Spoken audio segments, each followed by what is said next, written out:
भारत ने पाकिस्तान पर कहर बरपाया है। ऑपरेशन सिंदूर के तहत पाकिस्तान के 9 आतंकी ठिकाने तबाह कर दिए गए हैं। इसके बाद भी अभी भारत की तरफ से हमले जारी हैं। इस बार खास बात यह रही कि भारत की तीनों सेनाओं थल, वायु और नौसेना ने मिलकर दुश्मनों के खिलाफ ऐसा प्रहार किया जिसकी गूंज पूरी दुनिया में सुनाई दी। पहली बार इतिहास में तीनों सेनाओं के प्रमुख जो एनडीए 1984 बैच के बैचमेट्स रहे हैं, एकजुट होकर इस बड़े ऑपरेशन की रणनीति बनाई और उसे अंजाम तक पहुंचाया। इसे महज इत्तेफाक मत समझिए, बल्कि ये भारत की ताकत और एकजुटता का वो नया अध्याय है जिसने पाकिस्तान को हिलाकर रख दिया है। ऑपरेशन सिंदूर के सफलता के पीछे इन तीनों सैन्य प्रमुखों की सटीक योजना और दमदार लीडरशिप है। आपको बताते हैं कि आखिर वो 3 योद्धा है कौन जिन्होंने मिलकर पाकिस्तान में तबाही मचाई। भारतीय थल सेना प्रमुख लेफ्टिनेंट जनरल उपेंद्र द्विवेदी के नेतृत्व में भारत ने ऑपरेशन सिंदूर को अंजाम दिया।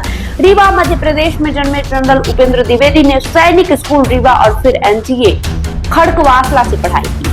एनडीए में उन्हें ब्लू अवार्ड और आईएमए देहरादून में स्वर्ण पदक मिला। 1984 में कमीशन के बाद उन्हें जम्मू कश्मीर, एलएसी और उत्तर पूर्व में आतंकवादी विरोधी अभियानों में बड़ी भूमिका निभाने की मौका मिली। उन्हें 30 जून 2024 को सेना प्रमुख नियुक्त किया गया। वहीं उनके नेतृत्व में भारतीय सेना ने पाकिस्तान के आतंकी ठिकानों पर कड़ा प्रहार किया है। 30 सितंबर 2024 को एयर मार्शल अमरप्रीत सिंह ने भारतीय वायुसेना के प्रमुख का पद संभाला। 27 अक्टूबर 1964 को जन्मे अमरप्रीत सिंह ने अपनी पढ़ाई राष्ट्रीय रक्षा अकादमी खड़कवासला से पूरी की। दिलचस्प बात यह है कि वे थल सेना अध्यक्ष उपेंद्र द्विवेदी और नौसेना प्रमुख दिनेश त्रिपाठी के साथ 1984 की एनडीए बैचमेट थे। एयर मार्शल सिंह एक अनुभवी फाइटर पायलट है जिन्होंने MiG-21, MiG-29 और सुखोई 3 जैसे लड़ाकू विमानों को उड़ाया है। वे फ्लाइंग इंस्ट्रक्टर और टेस्ट पायलट भी रह चुके हैं, जिससे उनकी तकनीकी पकड़ और रणनीतिक कौशल दोनों बेहद मजबूत मानी जाती है। इसके अलावा उन्होंने डिफेंस सर्विसेज स्टाफ कॉलेज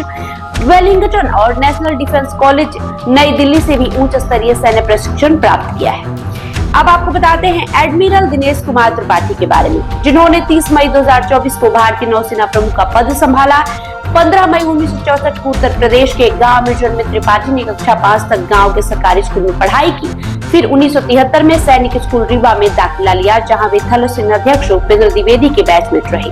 इसके बाद उन्होंने राष्ट्रीय रक्षा अकादमी यानी एनडीए पुणे और भारतीय नौसेना अकादमी एजीमाला से सैन्य प्रशिक्षण लिया। त्रिपाठी ने DSSC वेलिंगटन में स्टाफ कोर्स में मेडल जीता और US naval war college Newport से भी ट्रेनिंग प्राप्त की। वे पश्चिमी नौसेना कमान की कमांडर और उप नौसेना प्रमुख के तौर पर नीति और संचालन में अहम भूमिका निभा चुके हैं। आज वे भारतीय नौसेना का नेतृत्व कर रहे हैं। तो यही 3 बड़े योद्धा हैं जिनके नेतृत्व में ऑपरेशन सिंदूर को अंजाम दिया गया, जो सदियों तक, जब तक ऑपरेशन सिंदूर का नाम रहेगा तब तक याद किए जाएंगे। बहरहाल आपका इस वीडियो को लेकर जो भी प्रतिक्रिया हुई कमेंट बॉक्स में लिखते जाइए। बहुत बहुत शुक्रिया।